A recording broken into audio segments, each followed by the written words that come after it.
All right, the recording just started, so as everyone is getting on their cell phones right now, getting ready, I am going to start it. So, hi, my name is Emily West. I'm the Digital Services here at the Rochester Hills Public Library. And let me unfreeze the screen. And we are going to be talking about Libby. This is Libby 101. So we are going to be talking about the app that is free for you through the Rochester Hills Public Library called Libby.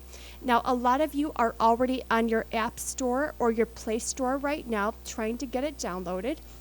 It's going to be Libby, just as it says on the screen. When I often help patrons download it, it usually says Libby, the library app. That's the one that you want to do. Libby, the library app.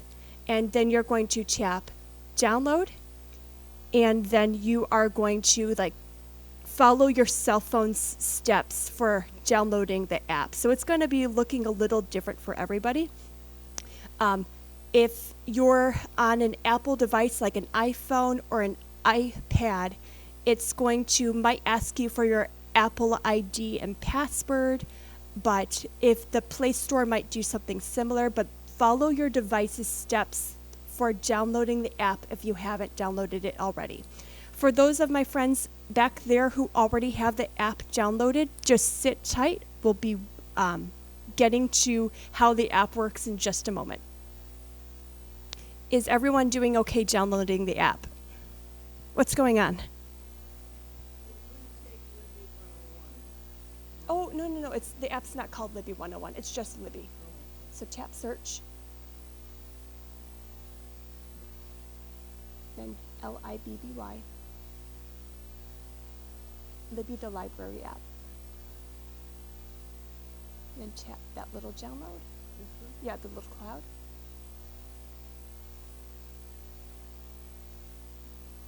Tap open. Okay, perfect. So does everyone at least have the app downloaded? Okay, so let me skip forward. A lot of you have skipped ahead.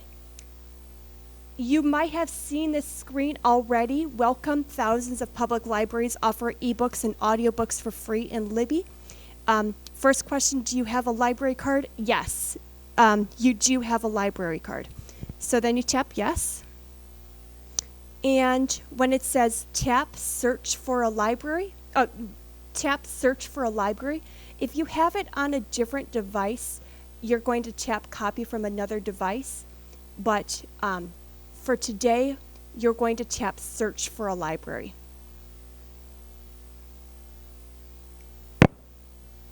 Where are you?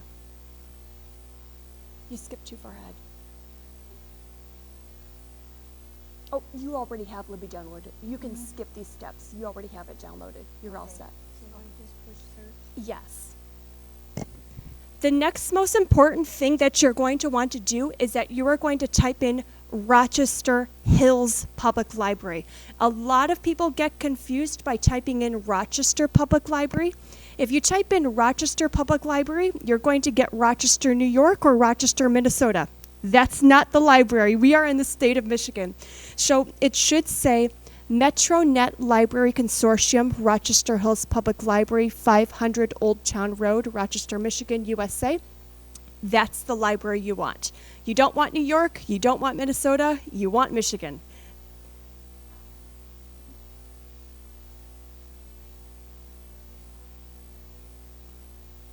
Yep, perfect.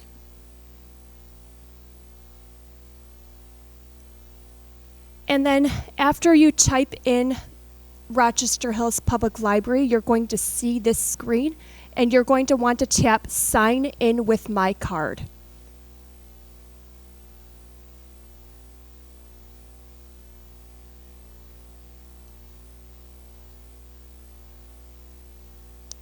Has everybody tapped Sign In with My Card?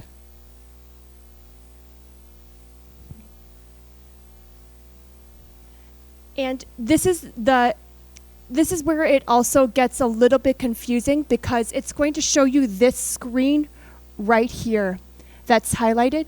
So it might not show you, you want to find MNLC, Rochester Hills Public Library. Hello. Yes. So if it says show more or see for more, you're going to want to tap that so that you can find MNLC, Rochester Hills Public Library. Oh, perfect. You're signed in.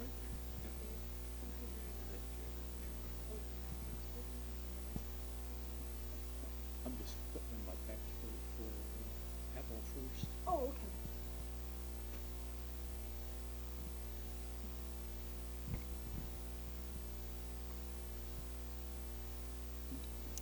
And it's going to ask you for two things. It's going to ask you for your library card number and your 4-digit PIN. This is a brand new thing that we started doing about 3 or 4 months ago, where we ask patrons to enter their library card number and also their 4-digit PIN. If you don't know what your 4-digit PIN is, it's probably the last 4 digits of your phone number. If it's not the last 4 digits of your phone number, you sit tight and one of the librarians here will be able to reset the PIN for you. I can't do it right now, but just sit tight for a little bit and then I will reset the PIN for you. But it's going to ask you for your library card number and a 4-digit PIN. Okay, perfect. Oh, perfect. Tap back. See, you're perfect. You're already there. So you need to ignore these instructions for now because you're already set. Okay, thank you. Perfect. How do we look over here? I think all right. Tap sign in. Perfect. Tap In. tap next. Next. Perfect. Thank you. You're all set. Do you have the app downloaded to your iPad already? Okay. Do you have? She's all set. Perfect. Okay.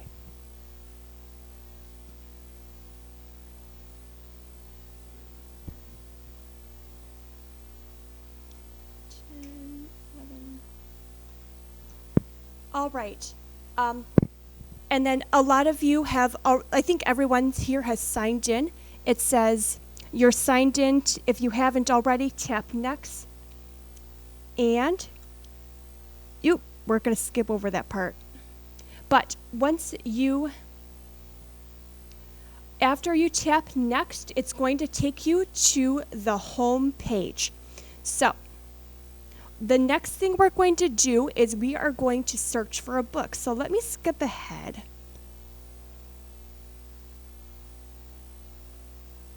And this is how we search for a book. This is the next thing we are going to learn. So if you see the magnifying glass in the bottom left corner of your screen, it's going to be this magnifying glass in the bottom left corner of your screen is going to take you to the search place or the search function. Now, there are several things that you can do from here. In this is called the search bar at the top of your screen. If you type in, you can do several things from here. You can type in the name of an author, you can type in the title of a book, or you can use one of these catalog filters right here. And this will, if you tap on these 3 horizontal lines right there, this will take you to all of the catalog's search filters. So my favorite thing to do is if you, for example, only listen to audiobooks, if you tap on these 3 horizontal lines right here, or actually if you tap on audiobooks right here, this will filter it by audiobooks so that you're only searching for audiobooks. If you tap available now, it will only show you things that are currently available and ready for checkout, nothing that you have to wait for. But if you already know the name of the book or the name of the author, all you have to do is type it into this search bar here at the top. So the next couple of the slides are going to show you an example of what happens when you type in the name of a book. Yeah. Yeah, so if you tab on audiobooks, it's just going to show you audiobooks. Yep, there's a lot of options. So, what I did for the purposes of this example, I searched for The Hunger Games by Suzanne Collins. Now, there are two things that I have some recommendations for you when searching for a book on Libby. If you are searching for an author, I always recommend people to search it last name, comma, first name. So for example, for Suzanne Collins, the author of The Hunger Games, I would type in Collins, comma, space, Suzanne. This tells Libby that you are searching for a person, and it's going to search for that author. If Suzanne Collins had a biography, for example, it wouldn't search her biography. Or it'd be only searching for the author. You're telling Libby you're searching for books by that particular person. All right, so Libby will populate the search results, and this is an example of what the screen will look like when you type in the name of the book. So, as you can see, it's going to say the title of the book, The Hunger Games, right here. Because The Hunger Games is a trilogy, it says right here, #1 in series. So if you tap on #1 in series, for example, it's going to take you to show the entire Hunger Games trilogy. This right here, I can tell it's an audiobook because it says right here, 11 hours long. And this right here, these 3 lines, are going to show you a brief description of what the book is like. If you actually tap anywhere here, so if you tap on like the Hunger Games title, for example, it's going to show you a very detailed description of the book that you had searched for, information about the author, the description, any reviews, any similar titles. It will just show you more detailed description. Now, if you turn attention, if you see a little plus button, that plus button means that the book is available to borrow. If it, for example, showed a little calendar icon instead of a plus button, I'm going to show you what that looks like in just a second. The calendar icon means that you need to place the item on hold. If you are ready to check it out, all you have to do is tap on borrow. I'm going to show you what happens if the book is not ready for download. If you, my screen looks like this because I actually have multiple library cards, and so I can show you this at a later date, but I can show you how to add more libraries. There's called partner libraries, but I don't think we have enough time to go over it today. We might. So, if you see right here, it looks like a calendar icon with a little clock in the bottom left corner. That calendar with the clock, that means you need to place the item on hold. It means it's not ready for download yet. Like I said, the plus button means it's ready. The calendar with the little clock means you need to place it on hold. So if you tap, if you tap on that little calendar, if it showed up, then it will show you, let's see if there's a good example. Oh, see where it says about 4 weeks wait? This, Libby always tells you how long the wait is for placing a hold on the item. It could be anywhere from just a couple of weeks to several months wait. At the Rochester Hills Public Library, we, for very, very popular books especially, we try to buy multiple copies of a book so that we can shorten the wait times. We don't want too many books on Libby with several months wait. Sometimes it's inevitable if it's super duper popular. An excellent example of this would be anything by Kristen Hanna, for example, things by Ellen Hildebrand or Debbie Nagelmer or James Patterson or Clive Cussler. Really popular books are usually going to have long wait times. But usually with those really popular books, we buy multiple copies of it. But yes, Libby's always going to show you how long you have to wait. And once you place it on hold, I believe it also tells you how far up you are in line. It's going to tell you how many people are ahead of you if you place that item on hold. So if you tap on the plus button to check the item out, this is what it's going to look like. And I'm going to show you what happens. So if you see here, you also have a limited number of checkouts per card. At this library, you can check out 10 items per month. If you return an item early, for example, that number goes back to 10. Unlike Hoopla has a strict limit of 10 items per month. But Libby, if you check out 2 items today, for example, you'll have 8 out of 10 checkouts left. If you return those 2 items early, before the end of February, it goes back to 10. So you have 10 items that you can place on.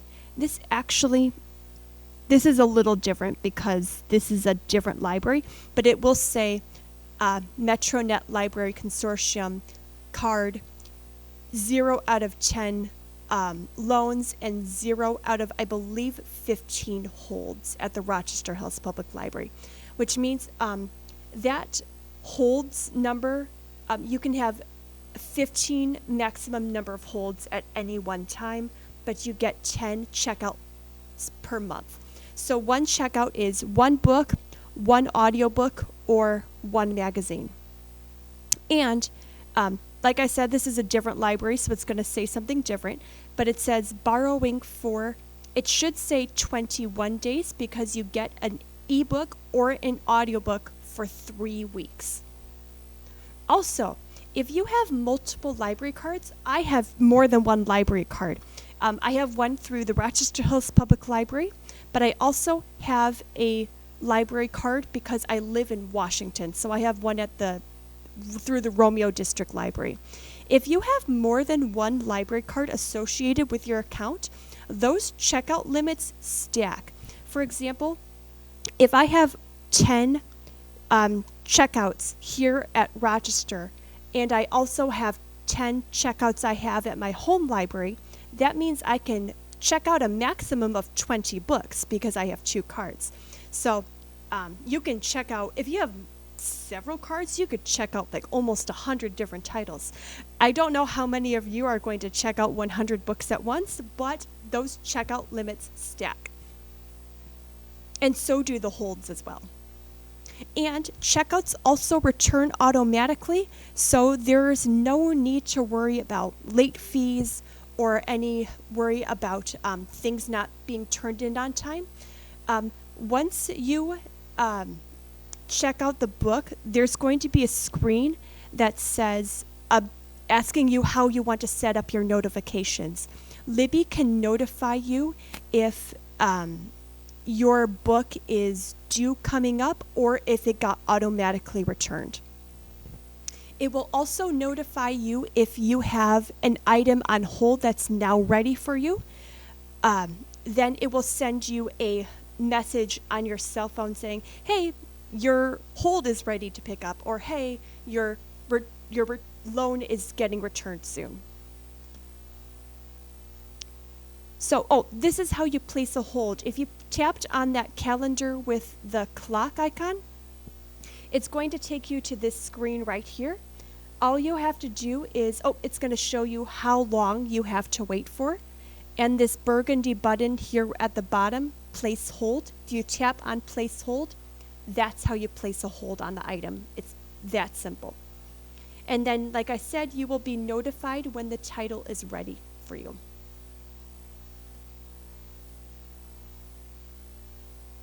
If you see a book you want to read later and you want to save it to come back to, Libby has a new feature as of, I want to say last summer.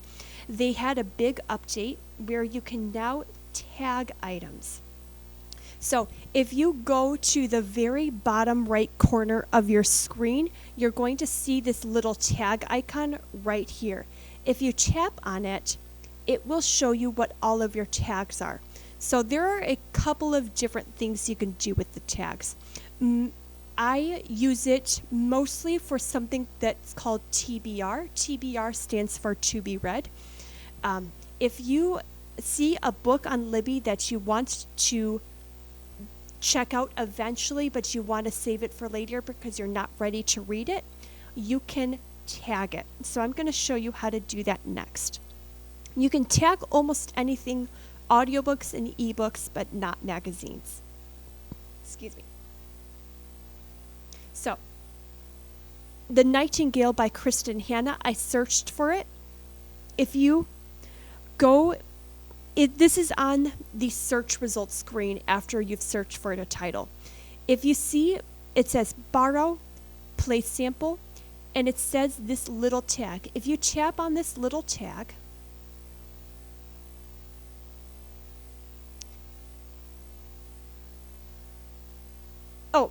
if you tap on that little tag, it's going to create an option, have the option to either create a new tag or add the title to an existing tag.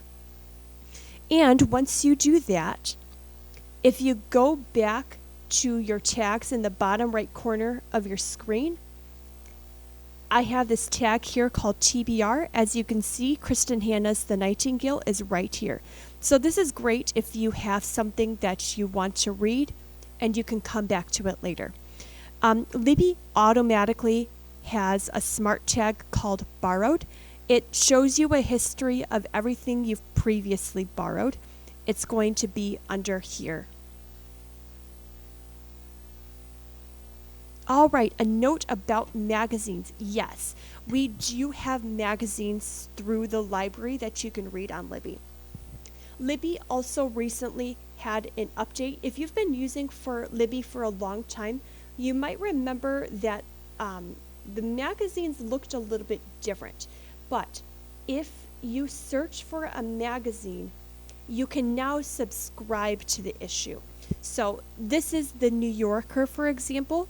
If you clicked on subscribe right down here under Open Magazine, this will subscribe you to the New Yorker, for example, and that every time the New Yorker comes up with a new issue, you'll be able to access it.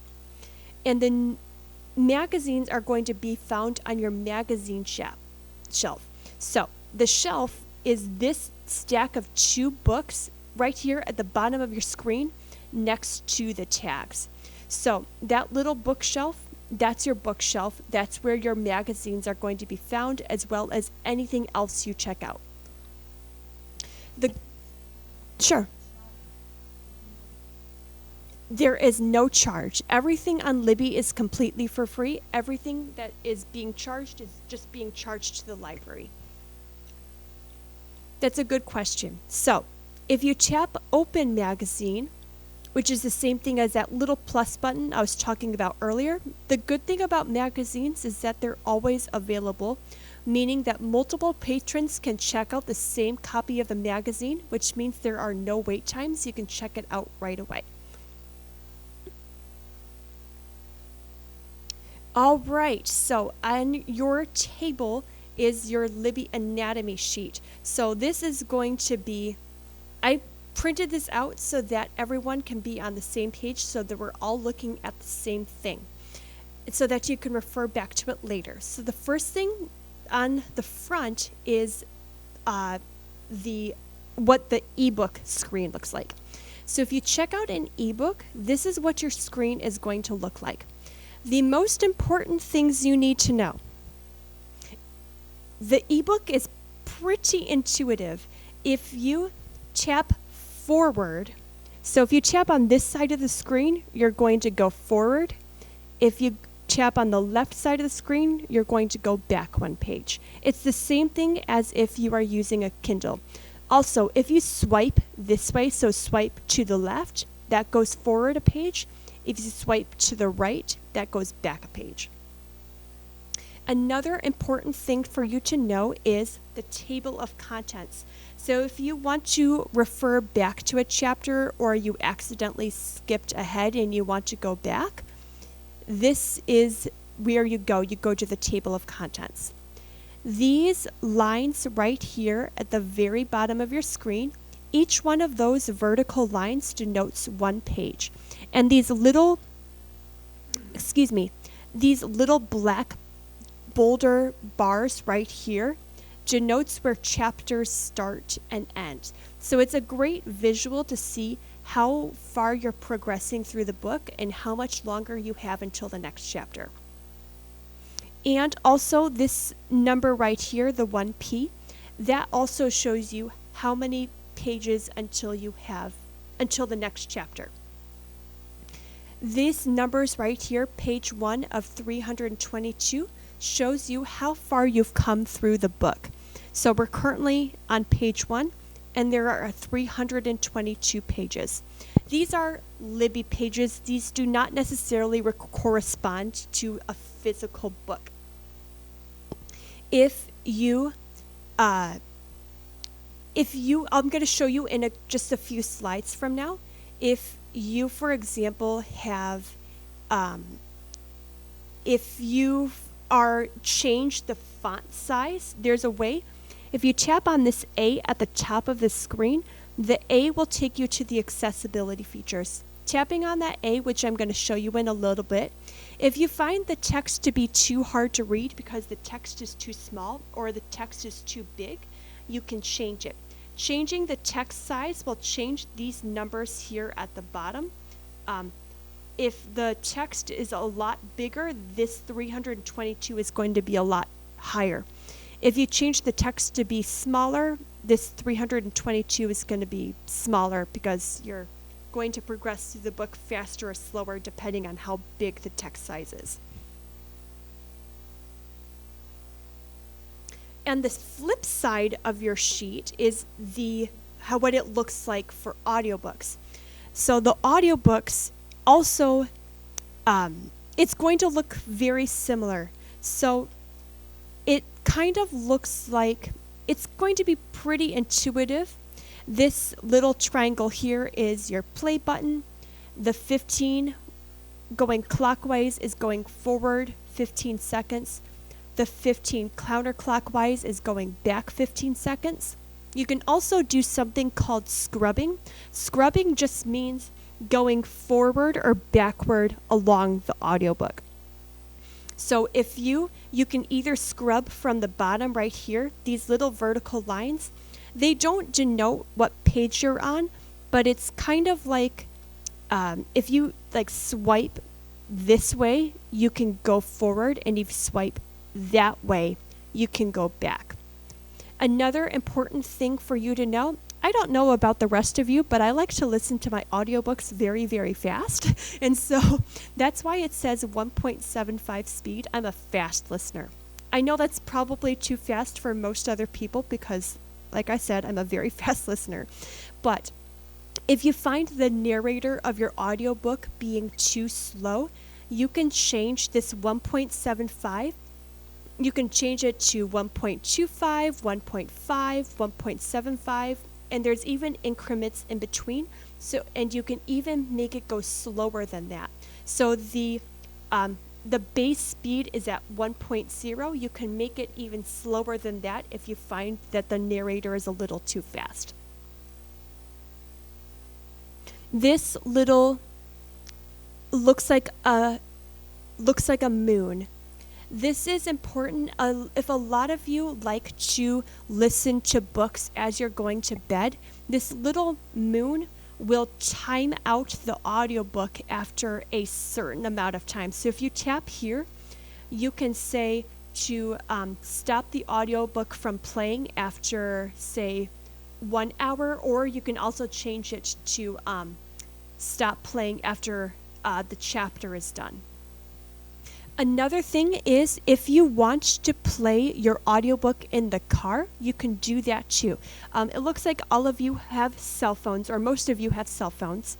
If you plug in your cell phone with the charging cord and you plug it into your car, most newer car models have that option.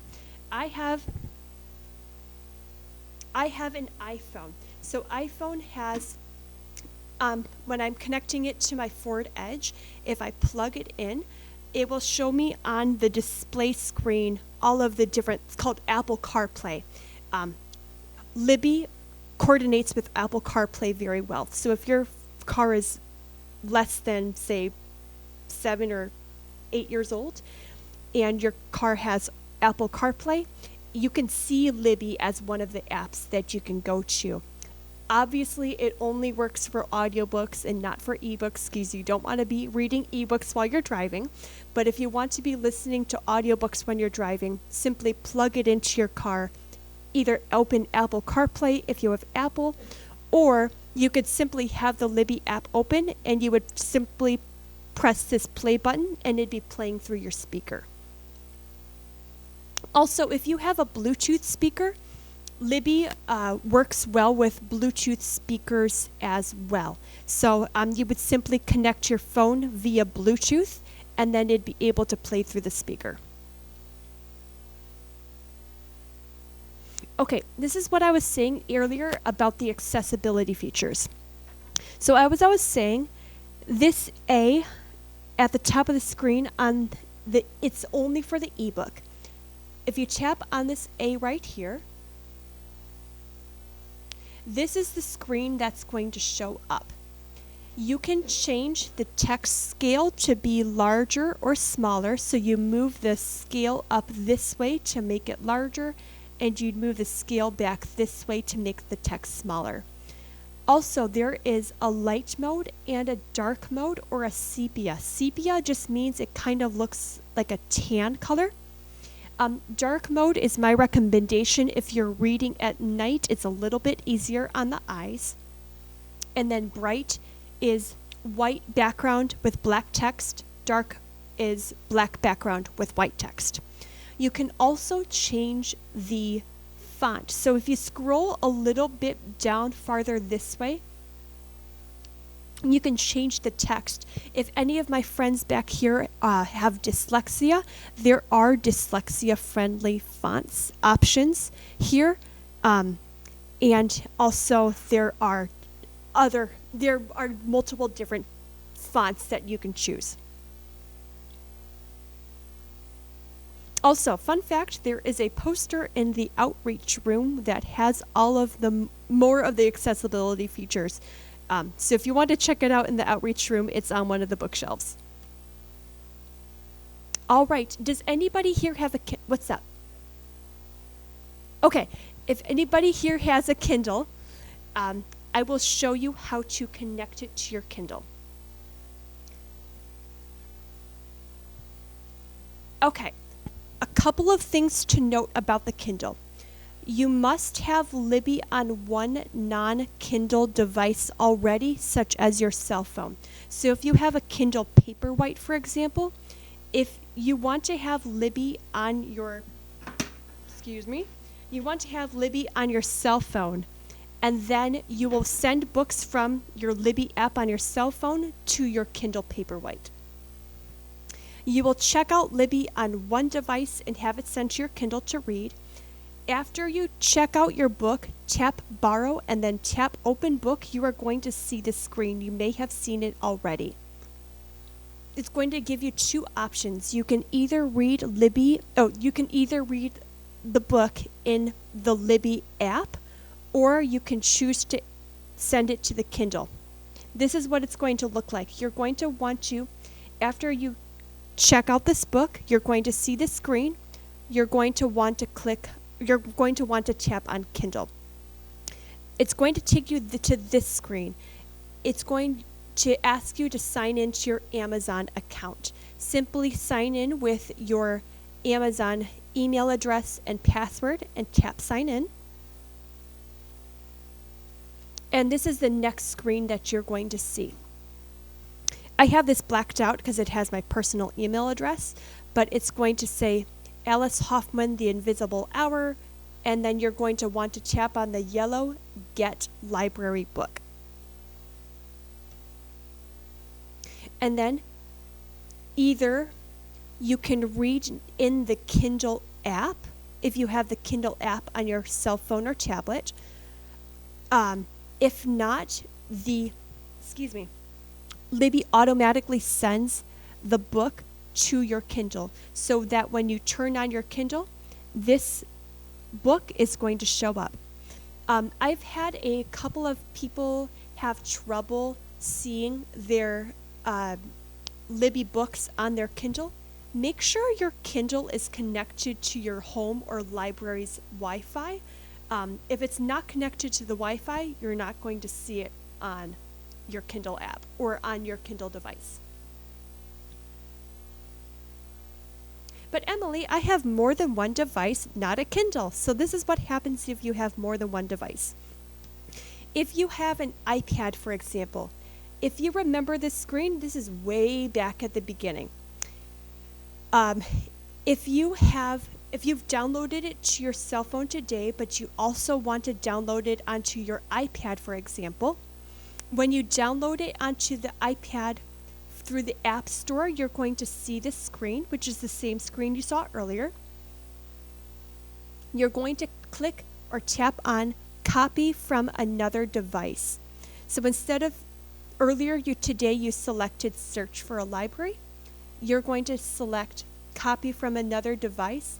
This is going to make sure that your items are synced together. So if you like to read it sometimes on your iPad and sometimes on your iPhone, for example, they're going to be synced together. And you will maintain the same checkouts, same cards, same everything. If it's not syncing properly, my recommendation would be to delete the card from your app and re-add the card. In order to do that, let's see if I can go back. My troubleshoot for pretty much everything is to delete the card and re-add it. So all you're going to do, this is not a good example because this is not where you see it, but if you tap on these 3 horizontal lines at the bottom of your screen, it will take you to the list of all of your library cards if you have more than one. If you tap on Manage, it's going to show you Manage Cards. If you tap Manage Cards, you will see, for most of you, it looks like you only have one. But you'll be able to tap on these little 3 dots, and it's going to give you the option to delete the card. And then you can go back to the 3 horizontal lines and tap Add a Card. If you're having trouble with Libby, that's always my recommendation. Delete the card, add it back in. When you delete the card, have no fear, everything gets saved. When you re-add the card to your app, it will bring back everything that you had before you deleted it. All right, does anybody have any further questions? What can I help you with? Okay. Okay, the help button. Let me go back. Okay, going back to the 3 horizontal lines. The 3 horizontal lines is also how you get to the Libby support. So if you tap on those 3 horizontal lines at the bottom of your screen and scroll all the way to the very bottom, it will say Help and Support. And that's how you can contact Overdrive, which owns Libby. If you want to speak with me, my business card is attached to that screen. You can give me a call, and I'll also be able to help you from there. Yep. Is there anything? No fees. Any other questions today? Mm-hmm.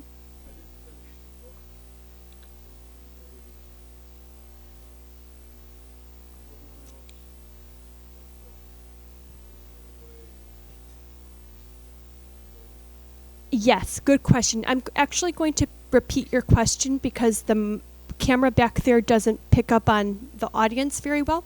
He was asking if you haven't finished the book and your 14 days has come up, if you can extend it. You can, only if there's nobody waiting after you. So if you go back to this, it's called your bookshelf, so right here. If you go back to your bookshelf, if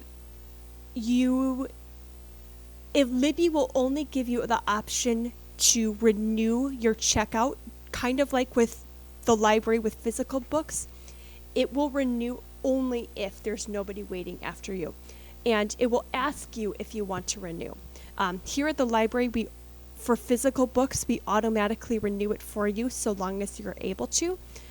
Libby will ask you if you want to renew the item. And it will give you another 3 weeks of checkout. Correct. Correct. It's still 14 days, so it's like 24-hour 14 days. And so on the 14th day, actually, I believe on the 12th day, it will say, like I was saying about the notifications earlier, on day 12 of your loan, it will say, your loan is expiring soon, giving you a warning. And then after the 24th hour of the 14th day, that's when it gets returned.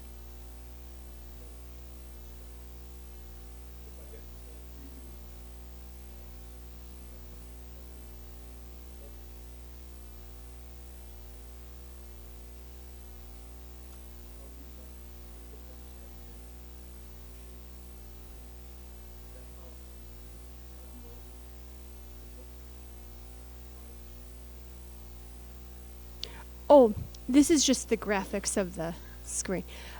Okay, could you repeat the question again?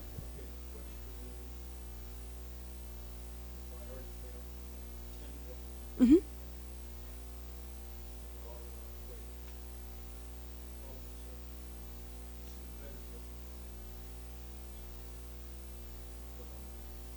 Mm-hmm. Okay. I don't have a screenshot for you, but could you open the app on your... Oh, actually, I wonder if I can show you right here. There is an option to, if you go back to, hold on, I'm going to try to pull up the Libby app so I can walk you through exactly how to do that. So if I tap place hold, I'm just giving an example. If you go back to the bookshelf right here, it's going to show you that little stack of books will take you to your bookshelf. There will be an option that says loans, holds, timeline, notices. If you tap on holds, which is toward the top of the screen, it will show you everything that you have on hold. If you tap on manage hold, it will allow you to remove it. Yes. All right. And what question do you have over here?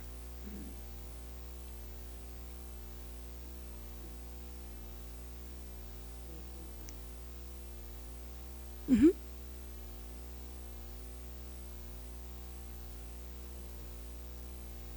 Okay, that's a good question. He was asking what books get added to Libby.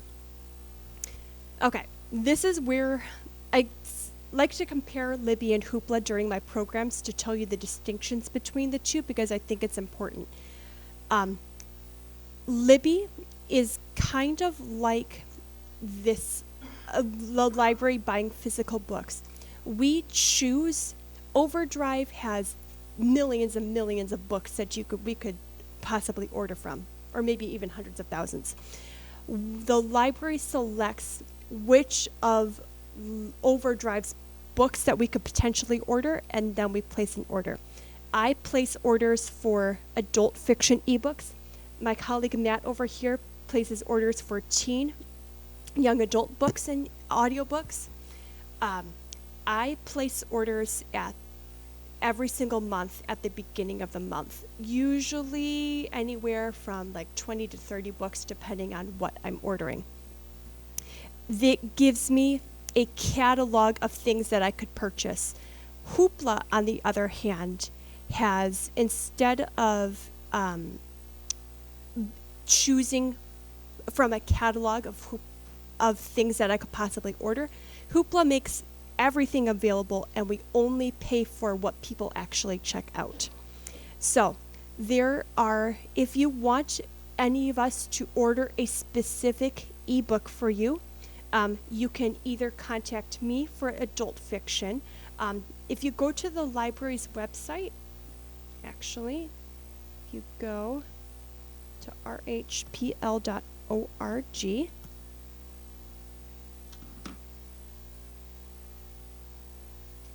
And you scroll down to suggest a purchase. So which department do you want to request an item for? You would click adult, click submit, and then you would fill out your information here, and under what kind of material are you requesting, you would simply select ebook. If you want us to order an audiobook off of Libby, you would click other and then tap in e-audiobook or audiobook on Libby. That is how you place a request. We don't order everything under the sun. We do have a pretty big ebook budget. Our materials budget increased by a ton after our millage passed last August, and we have a lot of money to spend on ebooks, but we don't have all of the money in the world. But we fulfill most, at least I do, fulfill most of the ebook requests. There are a lot of things to keep in mind for me when I place ebook orders, because if you go back, let's go, wait, present. Let's go back. Okay. See where it says 6 out of 17 copies available at the MetroNet Library Consortium? We belong to a consortium, which means we are partnered with several other libraries in the Metro Detroit area so that we can share our books with other member libraries. So we have one in Baldwin, I believe Farmington Hills, a bunch of other libraries in Oakland County in the Metro Detroit area so that we can share our books with other patrons. I keep this in mind when I'm placing an ebook order. If several other libraries in the consortium have a copy of the book and there isn't a very long holds line, I probably won't buy another copy of it, depending on a lot of different factors. But this is one of the things I keep in mind. 6 out of 17 copies available. You can borrow, because of the consortium, you can borrow from anybody else that belongs in the consortium. Consortium just means a group of member libraries that have joined together to share their materials. What's your question?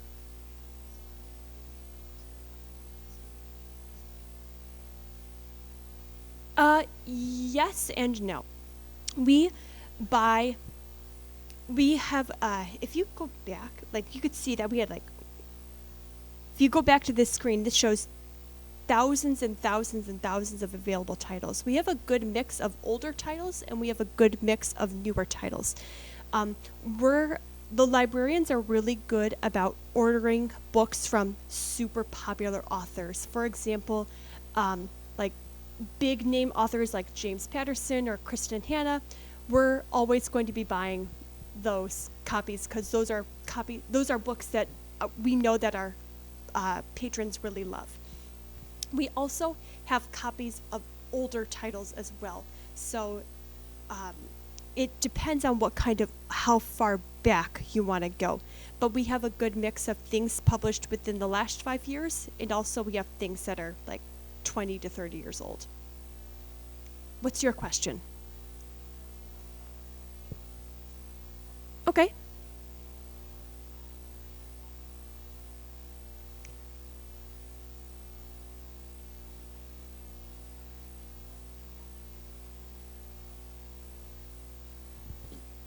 Excuse me, good question. If you miss your window of opportunity, I believe 2 days or 3 days, if you haven't borrowed your title yet, then it just goes back to the next person in line and you'd have to put yourself back on the wait list. I'm not sure about how it works for out of the country, because if you're traveling, like there's as long as you have on Wi-Fi.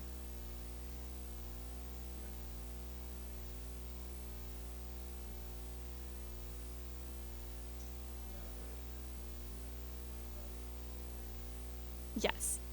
Yep. We've gotten questions from actually across the world, like if people were on vacation in another continent, we've gotten questions about it. Like Matt said, as so long as you have access to Wi-Fi, you'll be able to access everything on Libby. That's why it's a good thing, though, to keep your notifications on your phone so that you do not miss your window of opportunity for checking out your book that is on hold, that's ready for you. Any other questions? What's that?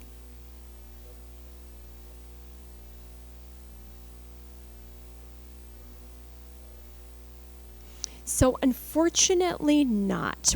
You can't change the language. On Overdrive or on Libby, we don't buy a lot of foreign language materials. We buy a small handful of them.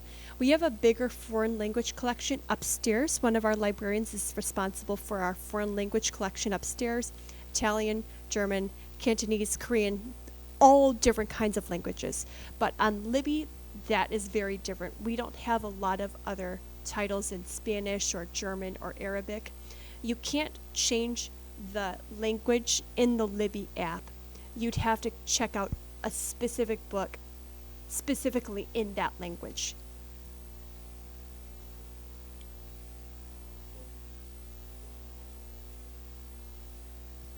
Unfortunately not. Unfortunately not. There are a couple of reasons I could think of why it doesn't do that. Number one, translating a book is far more complex and time consuming than you think. They would have to translate the same book into multiple languages. That'd be pretty costly for Overdrive. It'd be costly for the publisher, and it'd be much, much more costly for the library, which is why I presume that's not an option. Exactly. That's the other thing, which is why I was saying translating a book is way more complex and involved than you would think, because, like, if you've ever used Google Translate never quite gets the meaning of what you're trying to convey. It's better now than, say, it was 10 years ago, but Google Translate's never completely perfect. Likewise, an automated translation of the book on Libby would never be quite the same as it was in its original language. Any other questions? What's that?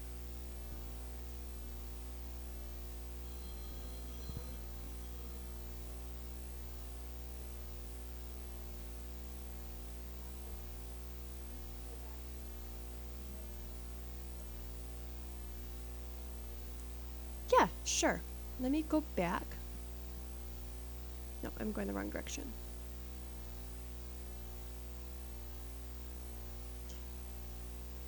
Okay, so we were asking about bookmarks. Right here. This bookmark is going to be in the top right corner. Exactly. So it will bookmark the page for you, and every time you return to the book, if you tap on this bookmark again, you can bookmark several things at once. You can also highlight things in a text. It's kind of tricky to show on a slideshow, but if you tap and hold on a part of a text and kind of like drag your finger down, you can highlight different parts. Clicking on this little bookmark section right here at the top right corner will take you back to everything you've bookmarked and also highlighted. Any other questions? Say,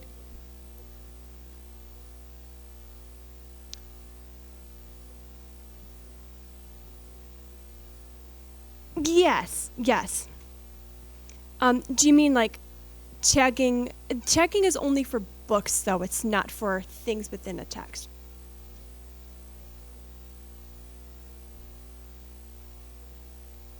Yes, that's what the tags were. Yes. What was your other question?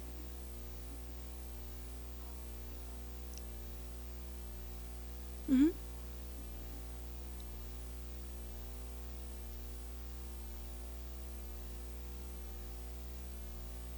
I believe that's a function through your phone, and I don't believe that's through the Libby app.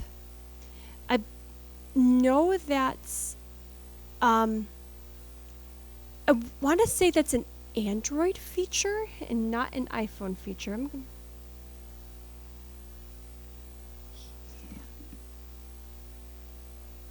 gonna try it on my iPhone. I believe that's a feature of your phone. Oh, I can do it on the iPhone as well. So if you tap and hold on a certain word, on my iPhone, I see a little option that comes up that says look up. Then I can look up the definition of it.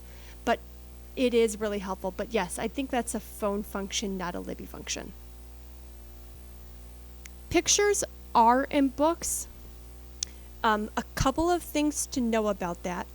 Um, when I think of books, I usually think of children's books. There are children's books on Libby.